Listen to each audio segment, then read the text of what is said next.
You're listening to We Deepen Media.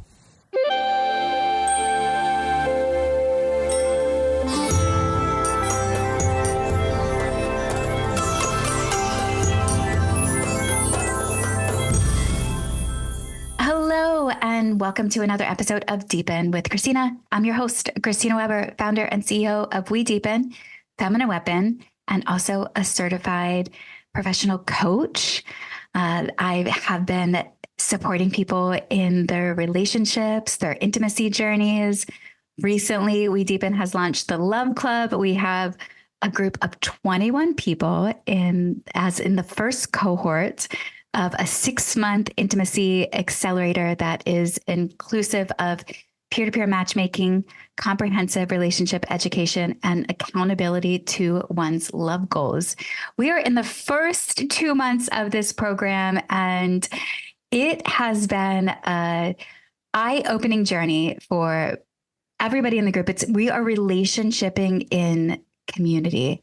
And I will share with you, it's interesting when I was in the enrollment process and interviewing those who are interested in joining the first cohort, a couple of them said to me that they didn't need the relationship education. They're like, this sounds really great, but I don't know about the master classes. I think I'm all good there. And now that we're 2 months into the program, those same people are messaging and asking, can you tell me that concept again? Can you send that article? Who's the teacher that we had? I want to study their work. There is so much to discover in the world of intimacy and love and relationships. I even had a thought recently as for the Love Club cohorts, because we're also, this is the first like experimental group, I'll say, and I'm putting together a workbook for them. And this idea came of, why don't we have relationship resumes? When you're going out for your a job and you're building up your professional portfolio, you're taking courses and you're going to school and you're having internships, and then you grow inside of each role. I think it would be fascinating if we had relationship resumes, because that would be more interesting to me than, swiping on the dating apps and being like, does this person, what's their relationship history? Have they studied love? I personally believe that studying love and relationship together with your partner is one of the greatest tools or pathways to a healthy, thriving love life. And that's what We Deepen aims to bring to you, spotlighting all of the greatest teachers, courses, modalities, the things that can support you in having a healthy, meaningful, loving relationship. If you haven't lately, go to wedeepen.com, check out all the upcoming experiences that we've curated for you. Stuff by Kimmy Inch, who's an erotic educator and a professional dominatrix, all the way through to the magic of human connection, mind travel, Tantra speed dates. There's Tantra speed dates happening in pretty much every major city across the United States right now. Highly suggest go check one out if you're currently single. And you don't have to walk into those spaces being, with the whole pressure of like, my one must be here. My recommendation is to go to these experiences to have the experience, see what you learn, and experience yourself as you're connecting with other people in this way. Use it as a practice. If you do enjoy this podcast, please do like, subscribe, rate, give it 5 stars. It helps more people find it, helps me continue to host it, and it brings more people into the live in-person experiences so you can connect with them and we can all learn and study love together. My guest today, Don Cartwright, is a sex and intimacy coach, a Neo-Tantra visionary. I heard Don's name by 3 people within like a week period of time. And curiosity piqued, especially because the people who had mentioned her name were humans that have been studying love, and ones that are teachers of it, and ones who I go to for advice. And so when they tell me who their teacher is, I'm, my curiosity peaks. Like, can you connect me to Dawn? She sounds absolutely amazing. Dawn is in the Los Angeles area, and again, teacher to some of the greatest friends I have, and those with inside of the love and intimacy industry. Dawn, welcome to the show. It's such a pleasure to connect with you in this way. Thank you so much, Christina. I love being here and I love what you're creating. I've never heard of a community like this, and I agree, it's so needed. Like, what a warm way to learn about finding love and falling in love, to do it in community and not to feel so isolated. It's not to feel so isolated. And also too, it's like, once we get into a relationship, like I'm in a fairly new partnership. And, one thing that was important to me as us coming together is that we have a village of people around us who, it's not necessarily that we have to be together. We're pre-married. It's more of that, the people want the best for us, and they're going to support us in our love journey and our intimacy path. And I think that's really important to have. Yeah, it really is. It's like how we evolved, right? Was being in community. And it gives us a chance to let off some steam, and not in the way that we normally do by calling up a friend, just by seeing someone else who's going through something that resonates for us. We can learn, and it sort of relaxes us, and we realize that we're human and that this is a journey we're all on. Nobody's figured out relationship. Nobody's actually figured it all out. It's something that we're all, I've been in a relationship now for 5 years. So I'm a baby. I have friends who've been married for 50 years, and it's amazing. And it wasn't like a smooth, one line trajectory for anybody. And I think having a group and having a village is such a beautiful idea. And it really matches the current astrology, right? It really goes with the current astrology that's happening. Tell me, what's the current astrology? Yeah. So as far as I know, I'm not an astrologer, and what I'm hearing is that we're moving into now, actually really moving into the age of Aquarius, which is about community and doing it together. So before was Capricorn, which was the hard worker and, that kind of focus. And now it's about how can we together collectively move forward. So it's a time, and I'm really feeling that. I'm really feeling the togetherness. I've been talking a lot about togetherness. I think it's really important right now. And I think it's like the very top of Maslow's hierarchy of needs. The top isn't actually self-actualization. There's something beyond that he discovered later in life. And that's altruism. And that's what you're creating. You're creating a community where everyone brings out the best in each other. And this is the Aquarian age. This is what we're all up to now.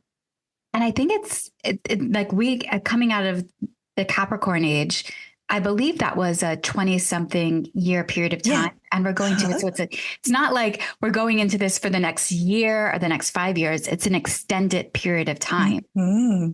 Yeah, 20 years. So if you imagine that, like that's what, 1/4 of your lifetime or 1/5 of your lifetime these days. So it's a big opportunity, and I'm really excited. I feel like I can I'm Aquarius, so I feel like I can just relax now and sort of, ride the current. I remember in college, we were assigned to read Stephen Covey's 7 Habits of Highly Effective People. And I'll never forget the line where he mentions that humans' greatest achievement is interdependence, not independence. Wow. And it's just resonated so true. So I feel like it's on theme of what you're saying, and what my interest has always been since that moment of reading that book. Yeah. So you mentioned like that you feel as though you're young in the relational realm. And from what I know about you, you've also been studying and working in this field for quite some time. Mm-hmm. So can you share your journey of how you got to be, a sex and intimacy coach, and also we'll have to unpack what Neo-Tantra is. Absolutely. Yeah, when I set out to go to the University of California, Davis, I had no idea that this is where I would end up. In fact, some of my sorority sisters are following me on Instagram and they say, Dawn, did you ever think when you were studying biology at Davis that this is what you would do? But they also said it makes perfect sense. But it's really funny. One day I was at Davis and talking to someone and who said, what's your emphasis? What do you want to focus on? And I said, orgasmic biology. I meant to say organism biology, but I said orgasmic. So there you go. It was a Freudian slip that foretold the future. And for me, like during my life of just going to college, really having this incredible experience, being kind of a nerd in high school, always had this curiosity about sensuality, sexuality, the body, all of these things. And in my 20s, so after I graduated college, I started to have these experiences in sex that really got my attention. When I first was having sex in my teens, I was 17 and my boyfriend and I were both virgins. It was so sweet. I wish everyone could have this experience. We tried everything except have intercourse, right? Because then you're still a virgin, right? That's what we told ourselves. And I had books and I would try all these different techniques on this guy. And he was thrilled and shocked and all the different things. But the first time I had sex at 17, sex was really disappointing because also I was a voracious reader. I was reading all these amazing novels. And even like back then, I'd read Gone with the Wind when I was in fourth grade. And I really wanted that scarlet and red kind of passion. And I experienced that when making out, when we would go park the car back in the day and make out. But sex was just didn't do it. Didn't have the fire, didn't have the passion, but I didn't give up. I kept reading books. I kept diving in. I kept working on all of this. And then in my mid-20s, fast forward through many lovers in college, I met an older man who was very experienced and who was also very emotionally connected with me. And that did it. I started to have these experiences in sex that were very integrated, very pleasurable, very fulfilling, just really like meaningful, like it just did it for me in my mid-20s. And then those experiences started to spill out into my life. Like I started to notice when I was having great sex in my life that everything worked. My career took off. I was a corporate art consultant, started my own business when I was 27. And my relationship with my parents started to improve. So I started to really kind of have this feeling that sex was more than just the physical piece. But I had nobody to talk to about this. All my friends that I tried to bring this up to, because I said, I feel so alive. And it's not just when I'm in bed. They go, you're just a sex crazed nymphomaniac. They really kind of pushed me aside. And then this is the story I always tell. This is the inciting incident or the pivotal moment. I was 31 and I was in relationship with this very passionate Colombian man who would rip my clothes off the moment he would, come over to see me. It was so exciting. The guy was so primal. And after we made love all night long, and I was completely exhausted, totally open, we woke up in the morning, we started to make love, and I saw something in him that I had no words for. Like I saw something. I seriously, I tell everybody, I'm a Methodist from East Tennessee. Like I didn't have really any spiritual frame for this, but I saw something almost beaming out of him, and everything was backlit. Everything was suspended. Everything, like all my senses started to morph. I could smell our sounds. I could taste the feeling between us. It was this extraordinary expanded consciousness experience that I had no, frame for at all. And as I looked at him, I saw something looking through his eyes and I recognized it. And I felt something rise up. Like I had not meditated. Something sort of rose up and looked through my eyes into his. And in that moment, I said to myself, this is the whole reason I am on this planet. This is the only thing I ever want to do or experience in my whole life, even though I didn't know what it was. And I shared this with him. He's Colombian, so he's Catholic. And he said, oh, no, I do not want to hear God and sex or any of this stuff in the same conversation. Like, never bring this up again.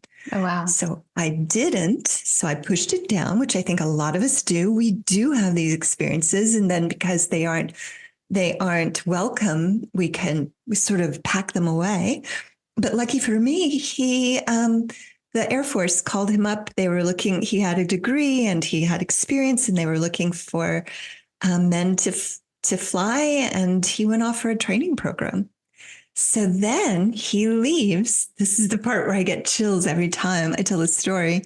He leaves. I'm looking through an event calendar for something to do on a weekend. My heart is broken. I thought this was the man of my dreams. I had seen God or something in him. This was going to be it, right? And he leaves. So I'm turning the pages, and there's this tiny business card sized ad that said the art of sexual magic. And I stopped. Now, if it would have said Tantra, I would have kept turning the pages, because remember, I didn't know what Tantra was, but I knew that sex and magic go together. I knew that. So this is back in the day. So I made a phone call, gave them my address. They mailed me a brochure. This is before the internet, 30 years ago. So my journey started formally 30 years ago. And I went to my first workshop. And in that first workshop, I was home. People were asking me how to do the practices in that first workshop in Santa Barbara. Like, it was so second nature to me. All the energy work, all the orgasmic work, all the work in the body. Like, finally, I wasn't crazy. Finally, what I was experiencing was something that had a name, or, had a place. And I haven't stopped since. So from that experience, I took another class on doing coaching, one-on-one coaching, and then I did teacher training, and then spent the last 30 years developing my own programs and teaching all over the world, and teaching some of the best Neo-Tantra teachers in the world. And here we are today. Wow. What an incredible story.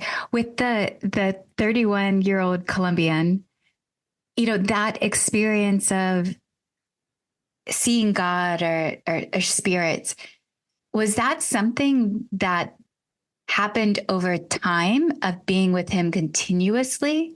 Or was that, within the first intimate experience you two had together? Okay. Yeah, absolutely not in the beginning. In the beginning, there was chemistry with this man, but it wasn't the kind of chemistry you would think of, because we met out dancing. That's what you did in the 90s. So go out dancing. And he was handsome, but I didn't really notice him. But when he called me for a date, I fell in love with his voice. He had the most beautiful baritone, and that was it. I was so turned on.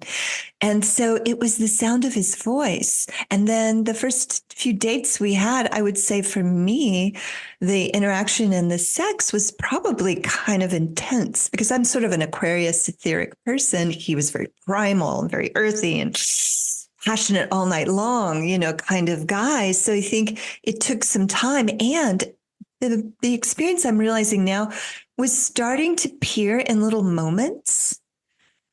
In little moments, I would have glimpses of this, but because I didn't know how to recognize it, I just thought, oh, well, I'm just feeling euphoric. That makes sense with sex. But that day, because I was so exhausted from having sex all night long, like serious, the whole bed is wet kind of sex, everything is happening.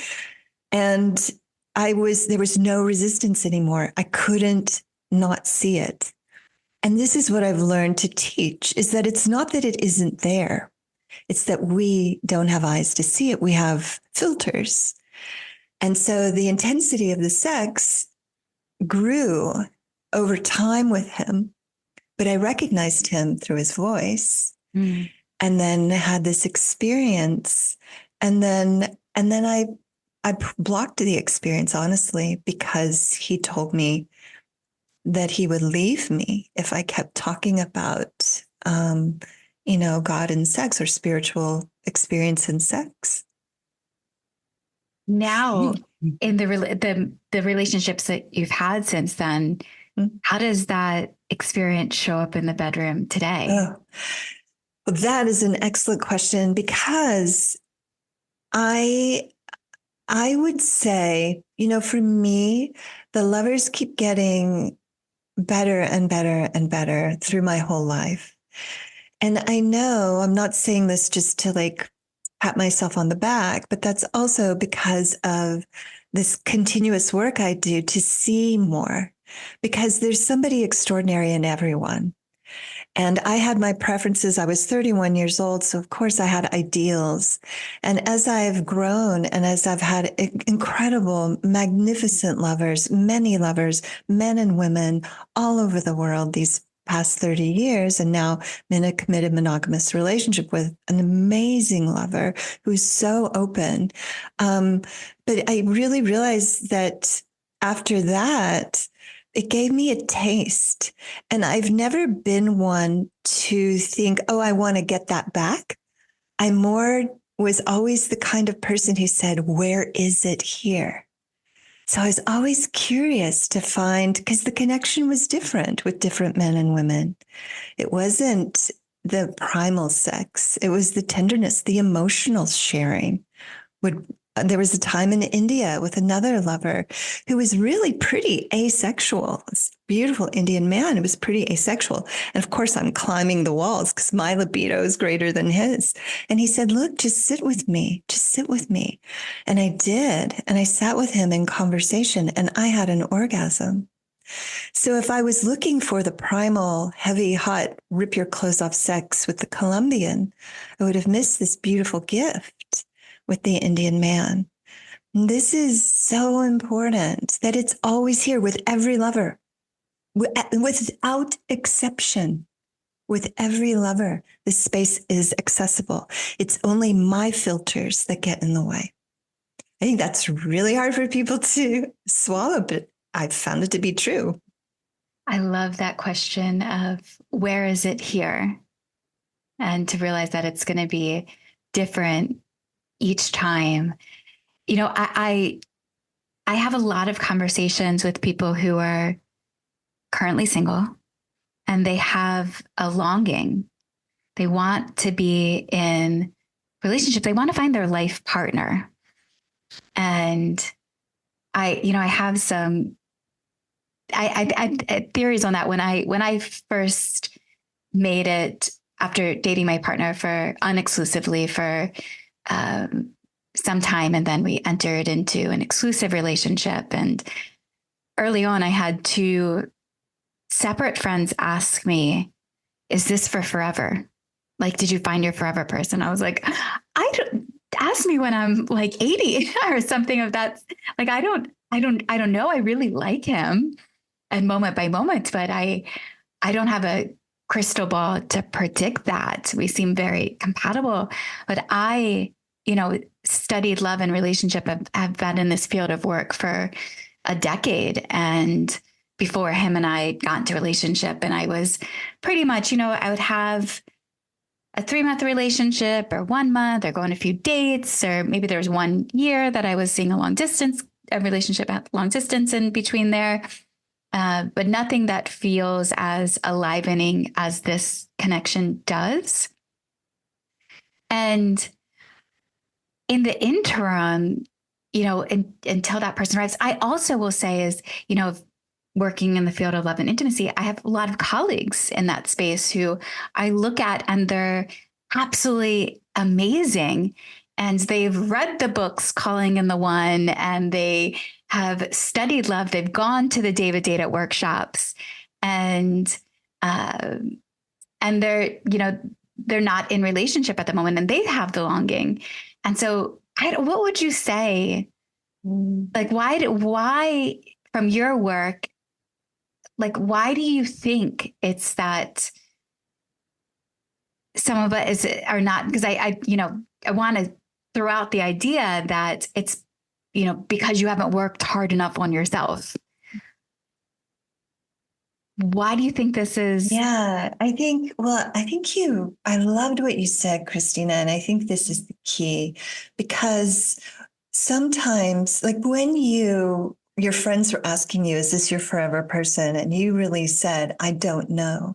So what you're doing there is you're keeping your heart and your body, the door open for the relationship to evolve and for intimacy to grow infinitely. Sometimes when we put a label, like this is my forever person, we sort of say, okay, that's done. Now let me get on with my career, with having kids, with whatever it is. We kind of don't stay alive, and every moment, every day making that commitment, and every moment, every day making that commitment is essential for a relationship to really be as vibrant and as alive as it can be. So I think that's the key. It's not about, well, it is and it isn't. It's the work we do to allow ourselves to stay present in the moment. And to watch the part where we want to capture something. It's like taking a butterfly and putting it in a glass jar.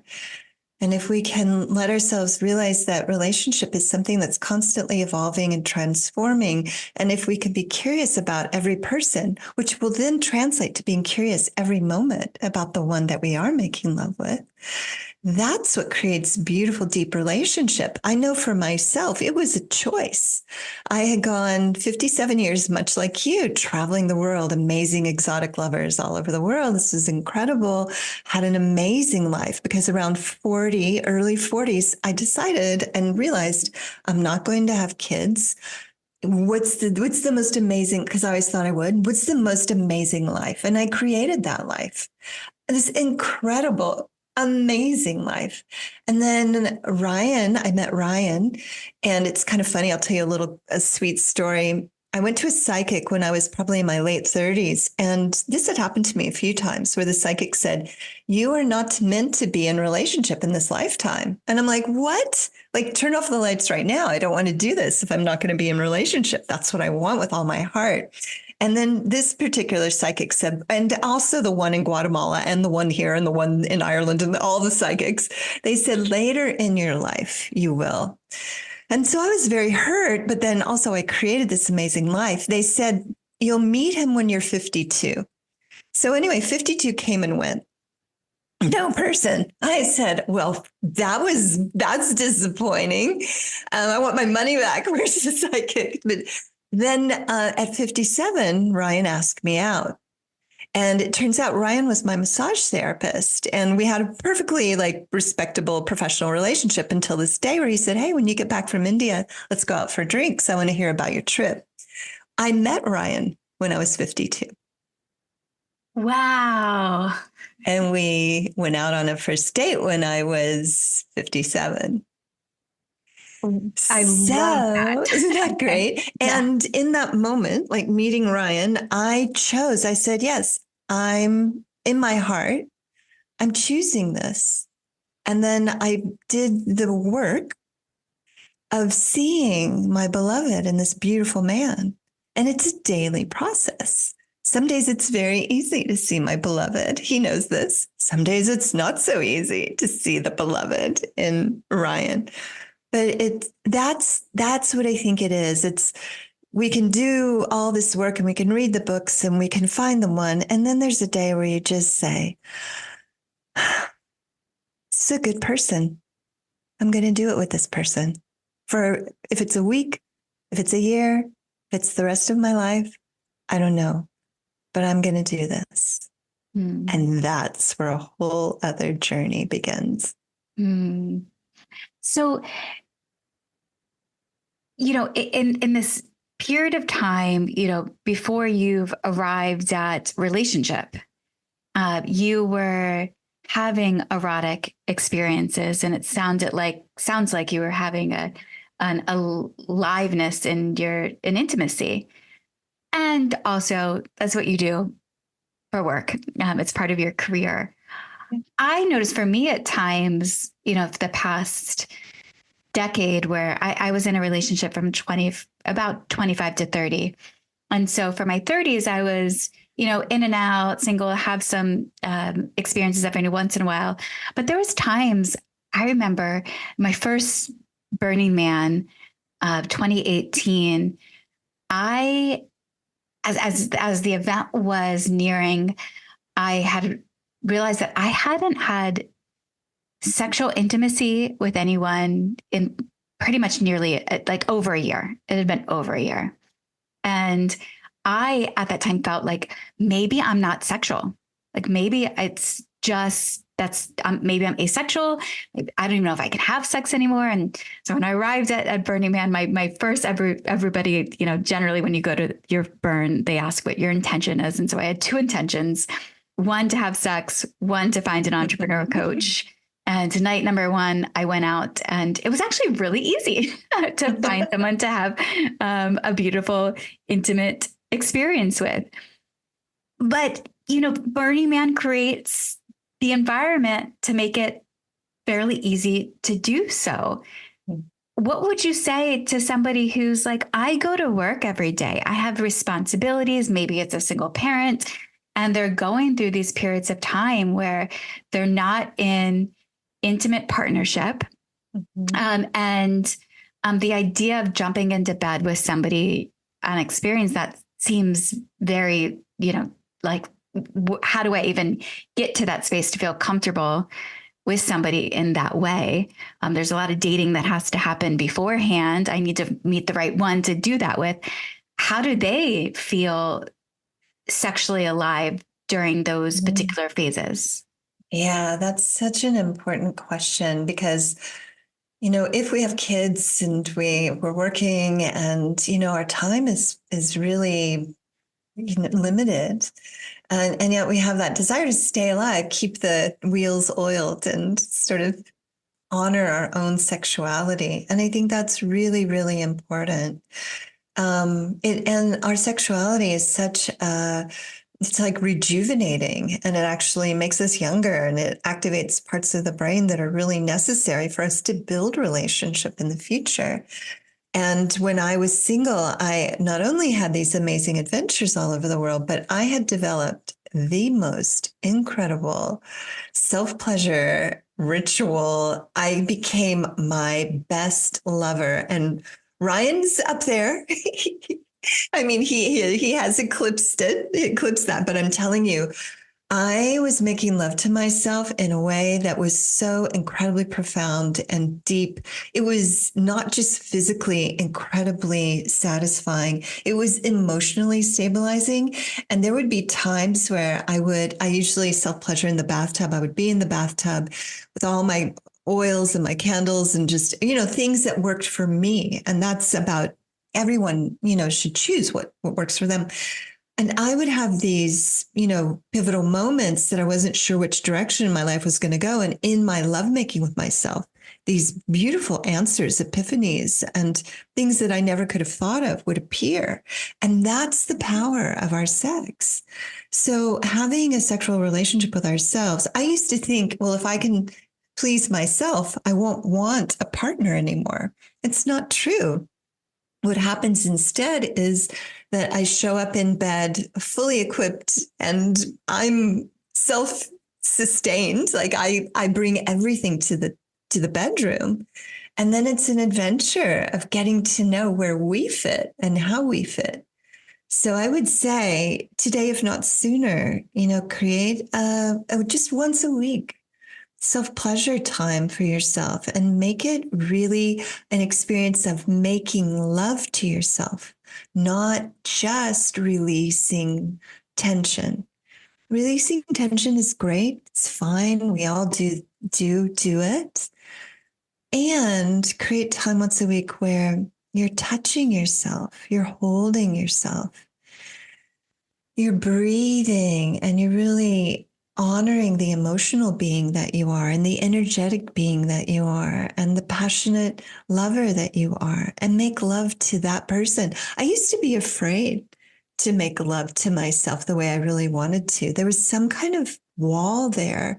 Like if it's that good, I think it was like a fear that I would lose my mind or lose my motivation to make a living.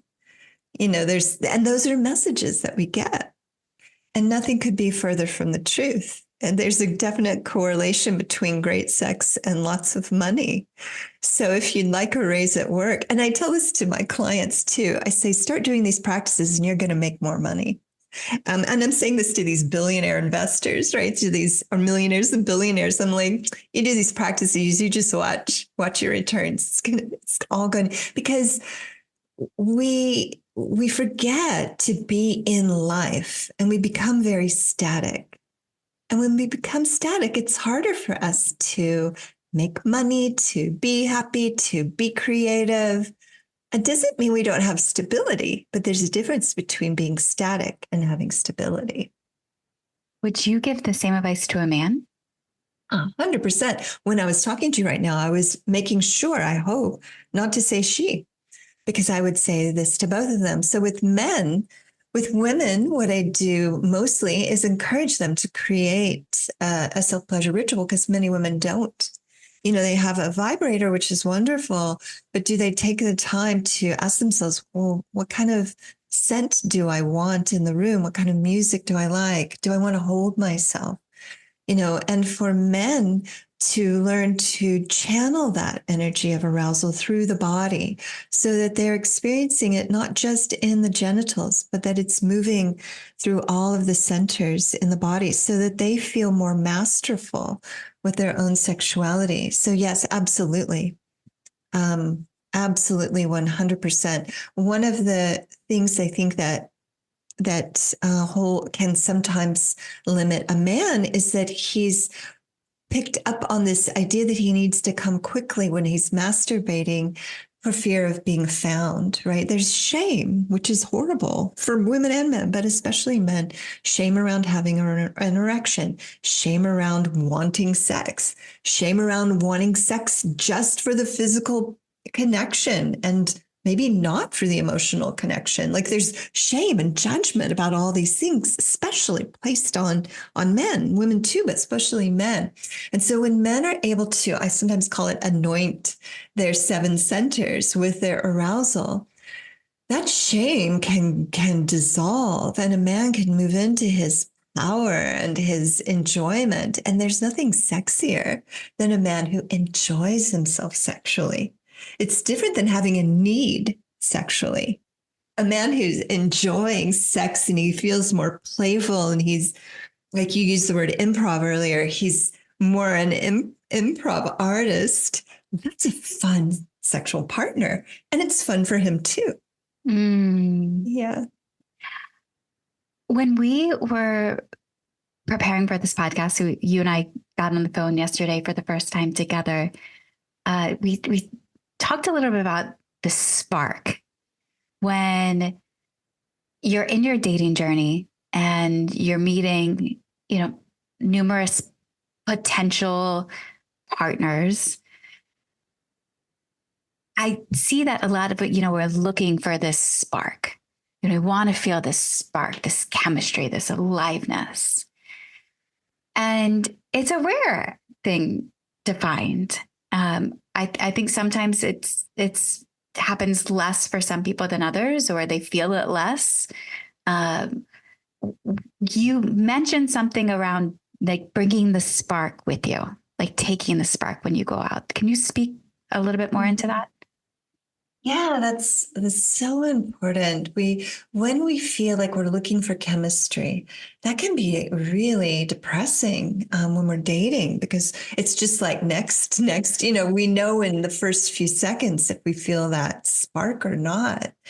But the thing is, sometimes we're turning away really good people, like really amazing partners that if we would have just shown up at the table with the spark already lit inside, there would be something to happen between us, you know?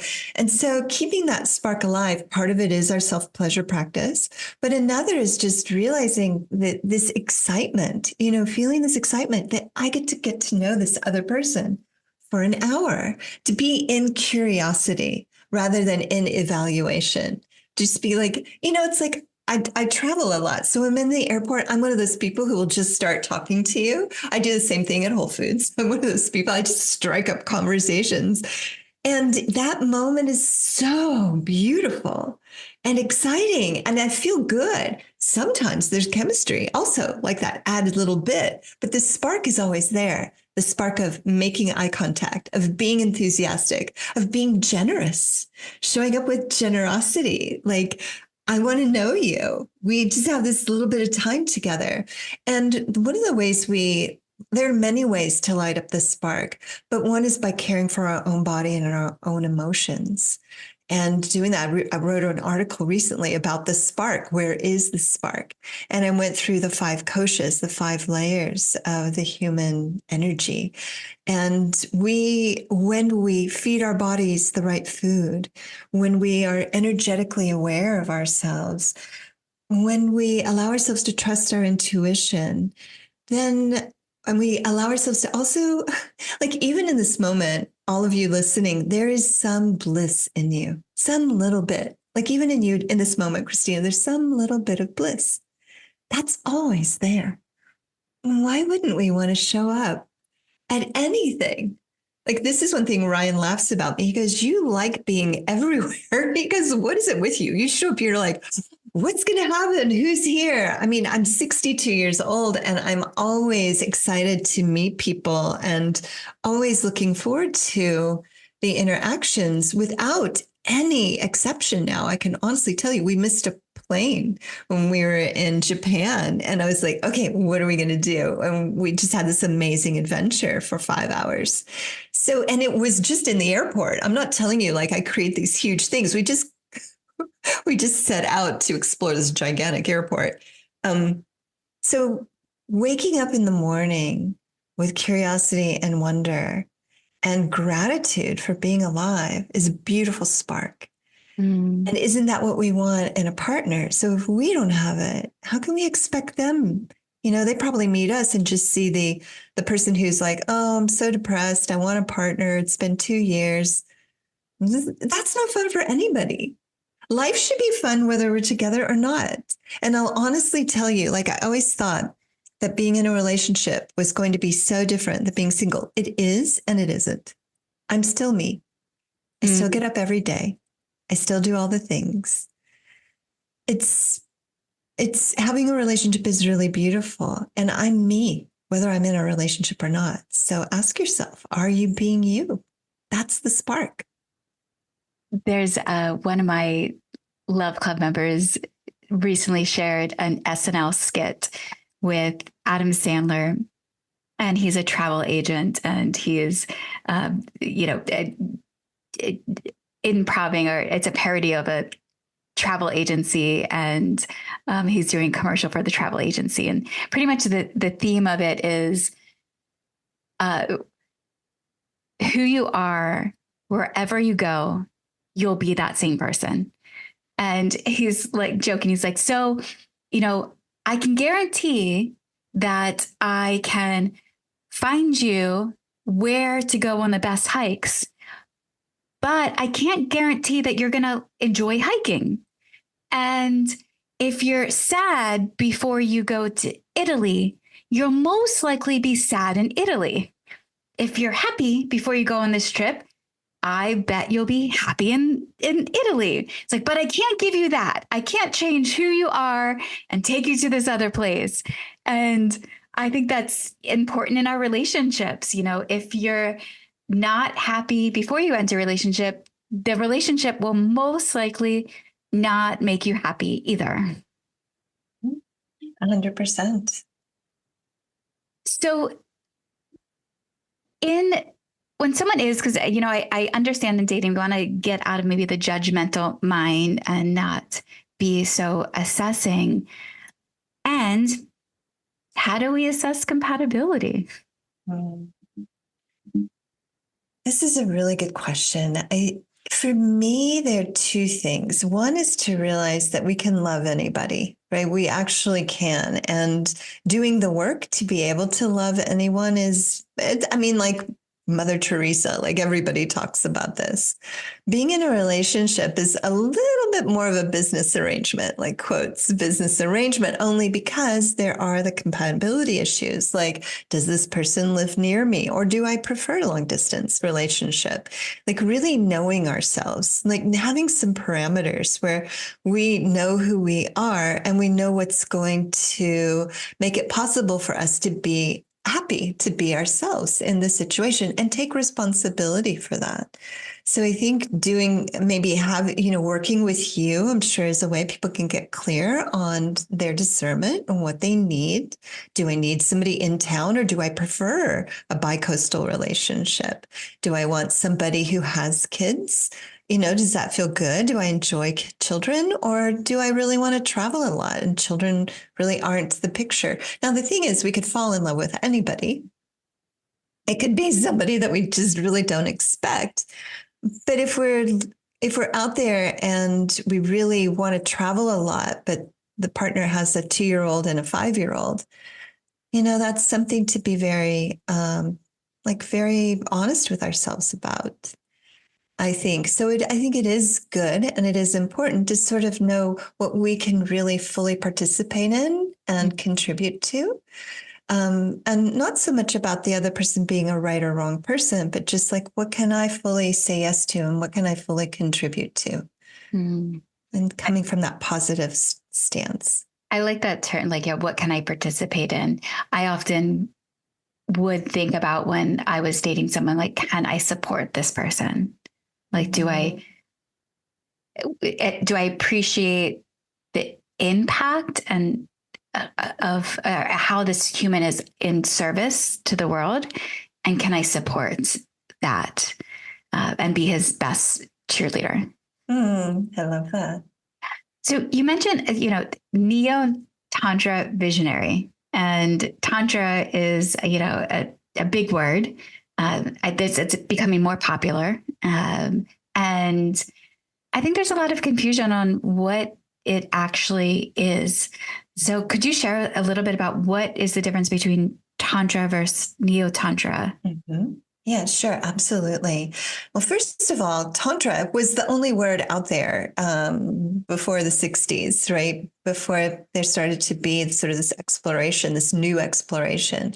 And Tantra is a way of living that comes from the Hindu culture and was also present in the Vedas. So it's Hindu in so many ways. It's Vedic in so many ways, in that it's a way of living our best life.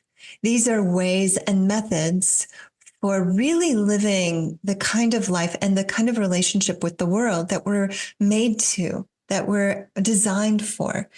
We've just scratched the surface. Like if you're thinking about, how nature knows the right time for the flowers to bloom and the fruit to fall from the trees and all of this, like we can live in that kind of ease, but we make it really complicated. So these methods are teaching us how to get more in line with our full potential as human beings. The particular classical Tantra lineage that I studied most is the Shravidya. And the Shravidya is a goddess-centered lineage. And its definition of Tantra would be the methods that bring together the geometric form of the divine with the sound, the mantra, so the yantra and the mantra. So these are offerings, devotional offerings that are made, very beautiful rituals that bring together our geometric, like this amazing way that geometry shows us what's possible beyond what our eyes can see. And then also mantra being the sound, the vibration that activates everything. The tantras are the devotional offerings and the specific rituals. So it's very esoteric and may not be for everyone, although everyone I've introduced to the classical tantra absolutely loves it. And we've taken many trips to India. My Indian teachers have come here and it's extraordinary. This is classical Tantra. It's really learning how to harness this energy called Shakti. We in Neo-Tantra would call it sexual energy, and how to use that energy and channel that energy in order to achieve the ultimate life in both spiritual and physical means. So from the Tantric perspective, there's no difference between the physical things that we desire and the spiritual things that we desire. It's all spiritual. So that would be classical Tantra. Neo-Tantra is something that came about from my understanding in the late 60s. There were other people talking about these sort of subjects before that, but I'm most familiar with Osho, who is a spiritual teacher, Bhagwan Sri Rajneesh, in India, who started to give these talks. He gave many, many lectures on Tantra and introduced Neo-Tantra. So Neo-Tantra is, how do we free this Shakti, this life energy? So based on Tantra, but very much focused on how do we as modern men and women, without doing the rituals and the devotional offerings, how do we unlock this potential of energy? And Osho named it sexual energy in our bodies. So Neo-Tantra is all about techniques to unlock our sexual potential, unlock our potential for pleasure, orgasm, connection, expanded states of consciousness, flow states, to activate the insular aspects of the brain so that we are growing in empathy and in our ability to be present and to evolve. And then to have relationships that are interdependent, to have relationships that are evolving the world and changing the way that we view relationship. So that's Neo-Tantra. It's specific relationship and sexuality practices for individuals, very much for individuals, and also for couples, on how we can become the best intimate beings that we can be. And it's an infinite journey. It will never end. Yeah, so true. Yeah. The constant practice. What would you say to somebody who is, maybe new on their journey? They have a curiosity around studying intimacy, Tantra, erotic wellness. Where do they begin? Oh my goodness. I would say, well, welcome. Welcome to the world of sexual health and vitality, which really means this world of vibrancy, vibrancy and autonomy that is deeply connected. And I would say the first thing I would recommend everyone do, jump in. Go to, like you said, there's tantric speed dating. There are tantra workshops. Maybe just a one-day workshop or an evening or something in the beginning, because it's important to know there are, even in Neo-Tantra, there are different flavors. And you need to find, it's just like finding a relationship. You need to find a teacher and a group that you feel comfortable and you feel aligned with. So get out there and see what it's like to learn how to touch in a way that integrates the whole body, to learn how to breathe in a way that lights your sexual fire. Like, these are all tools everyone can be successful with. So why not get out there? Take a class. There are books, but I always tell people, reading a book is like learning how to ballroom dance out of a book. You can learn the steps, but you're going to miss some of the nuance. So get out there, find a workshop, find a class, find a way, even if it's an online, something that you watch the videos, or an audio course or something. But Tantra is experiential. And Neo-Tantra is experiential. Unless we experience it, unless we put the practices into practice, you're not going to get the real taste at all. Just reading about it is going to give you a flavor. It might give you a feeling. You might start to have feelings of expanded consciousness, but you've got to practice. It's so amazing. I bet you navigate this question often. So somebody listening, they're like, this sounds amazing. I would love to do it. And my partner doesn't want to. has some type of fear, not interested, not going with me. But she doesn't want me to go by myself. What do I do? Yeah. I mean, this is, there's so much fear around sex, and oh my God, we'll get out of control. What are those wild people doing? And also there's the importance of having what's sacred and agreed upon and shared in a relationship, and having all of that very sacred. So what I would say, and this happens a lot, is go ahead and maybe do an online course where it's just you with you. You can still learn so much, either audio or video. Do that. Or work with a Neo-Tantra coach and work with someone one-on-one just to develop your own relationship to this. Many people do that. Men who will come that are married, but their partner's not interested, or women will come that aren't married, their partner's, not interested. So don't let that stop you. And also some people will say to me, well, I want to explore Tantra, but I have to find the right man or woman, and then I'll start. Please do not wait. I studied and practiced for 25 years before I met the man that I'm now living with and in relationship with. There's so much there for you. Don't let that be an excuse. If you're curious, there's something calling, and to develop a relationship with your sexuality is developing a relationship with your energy and your body and your potential. It's one of the fastest ways to evolve that I know of, honestly, and the most organic, because it's not someone telling you what you should be. You will discover for yourself who you are. It's very dynamic. How do you think Tantra has been supportive for you in the aging process?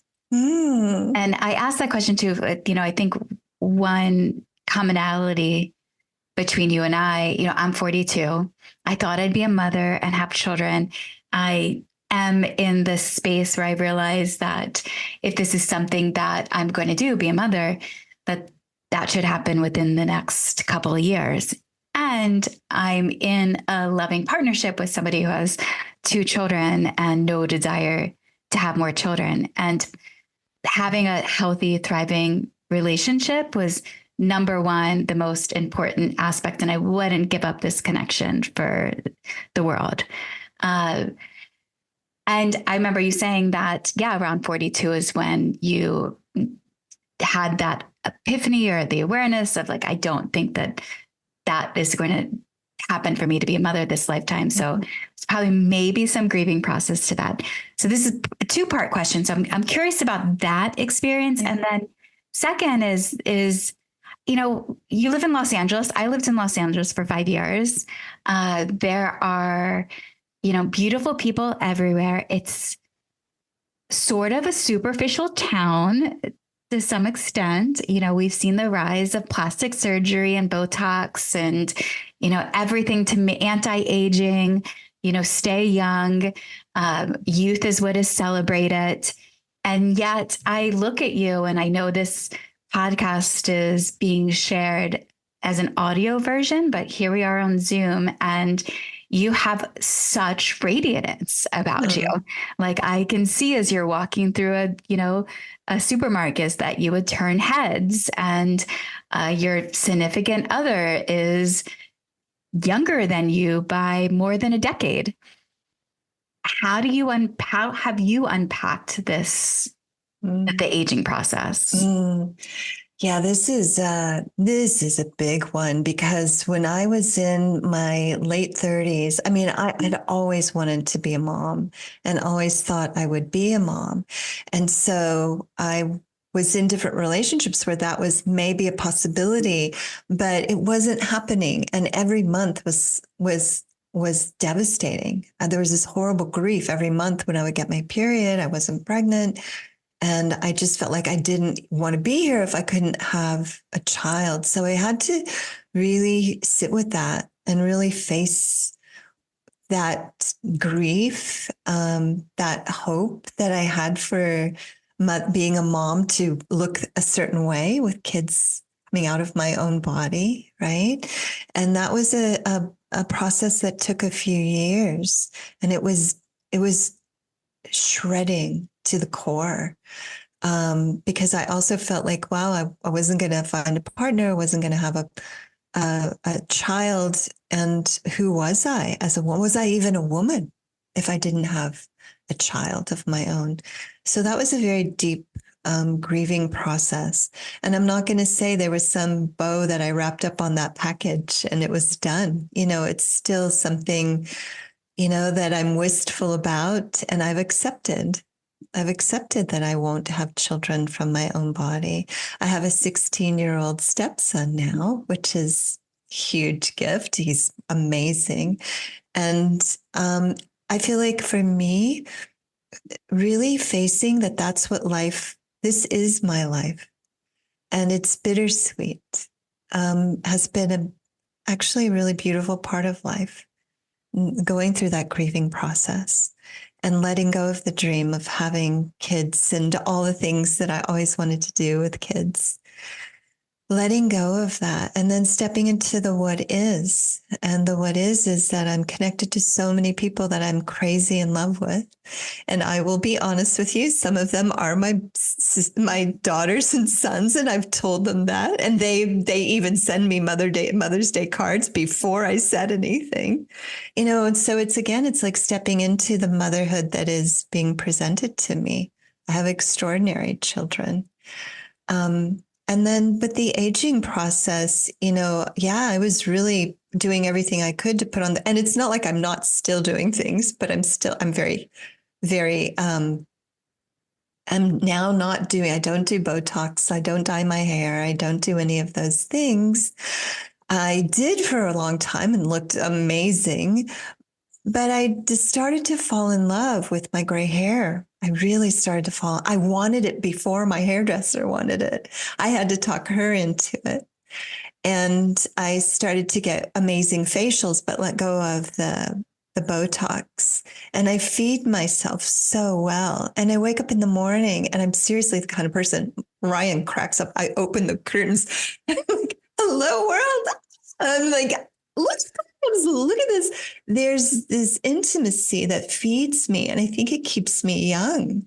And we joke about it. I cannot go for a walk in the neighborhood without being approached. Like it's impossible. It's all ages, all ages. So I think you're right. It's that vibrance and that radiance inside that's really, it just feels so good. And I want to encourage women and men to enjoy getting older. We don't have any choice. And it does just keep getting better and more rich and more beautiful. And being an elder is a beautiful experience. It really is. I used to want to be the 30-year-olds that I coach, and I admire them. They're so beautiful. And now I can love them as an elder. And it's really a beautiful thing. Do you ever have any insecurity about being in relationship with a younger man? It's so funny. I don't. I absolutely, the man, he is a Leo. That should tell you enough. The man loves me so much, I can barely contain all of it. He is so crazy about me. He loves my cellulite and droopy parts. I started wearing these very thin little Spanx just under my pantsuits. He goes, no, I want to see your jiggle. You can't do that. He goes crazy for me the way I am. The man is so in love with me, he can barely stand himself. So it's just really funny to, it depends. It's also finding, he prefers older women. That's who he is. And so it's finding someone who just adores you the way you are. And in a lot of ways, I'm as young, if not younger than he is, just in my way of being so energetic, so sort of optimistic and excited about life. I bring him along. It's such a pleasure to meet you and to have this conversation with you. Before we wrap, is there anything that maybe I didn't bring up today that is in your consciousness that would be supportive for somebody who's listening to hear? I would thank you. Well, I want to thank you so much for being here and just for your radiance and your beauty and also just how sharp. I love how sharp you are. Like your community is really in great hands with you. I can see that very clearly. And I would say that, yeah, jump into a relationship with your sexuality and become the lover to yourself that you've always wished for. And then whatever the journey is, if it's about finding a beloved or if it's about dating lots of different interesting people, you're always going to show up at the banquet full and never hungry. You're always going to feel really happy and joyful, and you're going to beam. And there's nothing like it. So don't wait. Don't wait for a relationship to have a relationship. Start one now and check out Neo-Tantra. Mm. And I know you work one-on-one with clients, with individuals, and also with couples. We'll share a link to your website. So if there's anybody interested in that, do you have space for new clients? Thank you. I have a couple of spaces open. My calendar's really full, but I have a couple of spaces. So reach out. I would love to talk to you about your sex and intimacy goals, especially now that we're starting a new year. It's a great time. Anytime is a great time. And then beyond that, you have a podcast as well. I have a podcast that's called Be Fully Alive. It's brand new. It's a baby. So please join us. I talk about Neo-Tantra, but I also talk about lots of ways of being fully alive. And I have a video course that's amazing. Some of your friends are starring in it. And I have an audio course. So there's lots of ways to sort of dip your toe in or jump in full on. Amazing. Thank you. We're going to include all of that in the description of this podcast. So check that out. Thank you so much, Dawn, for this conversation. Really appreciating you. And thank you, everybody, for listening to another episode of Deepen with Christina. Again, if you enjoy this podcast, please do like, subscribe, rate, give it 5 stars. It helps more people find it, helps me continue to host it. And why I love sharing with you in this way, what I enjoy even more is being with you in person in real life. So definitely check out that calendar at wedeepen.com. And I look forward to seeing you in the future. Okay, bye for now.